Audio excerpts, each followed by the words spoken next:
అండి, బాగున్నారు అందరూ? సారీ ఇంత లేట్ వరకు వచ్చాం, కొంచెం మా గురించి వెయిట్ చేసినందుకు మనస్ఫూర్తిగా మీ అందరికీ ధన్యవాదాలు తెలుపుకుంటున్నాం. ముందుగా మీ అందరితో వచ్చి మా ట్రైలర్ మీతో ప్లే చేసిన మాకు చాలా ఆనందంగా ఉంది. అలానే ఉత్సవం ఫంక్షన్కి వచ్చి ఇవాళ కర్టెన్ రైజర్కి రావటం మాకు చాలా చాలా హ్యాపీగా ఉంది. మీ అందరితో సెలబ్రేట్ చేసుకోవటం. అండ్ డెఫినెట్గా మా సినిమా కిష్కింధపురి సెప్టెంబర్ 12 వస్తుందండి. మిమ్మల్ని అందరినీ తప్పకుండా అలరిస్తుంది. చాలా థ్రిల్గా ఫీల్ అవుతారు. మంచి edge of the seat thriller అనమాట. సో మీ అందరితో వచ్చి సెలబ్రేట్ చేయడం మాకు చాలా చాలా హ్యాపీగా ఉంది.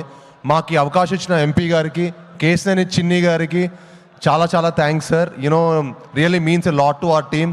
అలానే సపోర్ట్ చేసిన కిషోర్ గారికి, అనిల్ సుంకరా సార్కి, మా గోపి సార్కి, అందరు ఇక్కడికి వచ్చి మమ్మల్ని బ్లెస్ చేసినందుకు thank you very much sir. And ఈ ఫంక్షన్కి చాలా బాగా జరిగింది. డెఫినెట్గా 22 నుంచి ఫంక్షన్ స్టార్ట్ అవుతుందంట. తప్పకుండా మీ అందరితో వచ్చి సెలబ్రేట్ చేసుకుంటాను. ఇక్కడికి నన్ను విచ్చేసినందుకు మా యాక్ట్రెస్ అనుపమ గారికి, ప్రతి ఒక్కరికి ధన్యవాదాలు తెలుపుకుంటూ సెలవు తీసుకుంటానండి. Thank you all, love you all. Thank you. Thank you Bellamkonda Srinivas garu. Thank you so much. Trailer అదిరింది థియేటర్లో.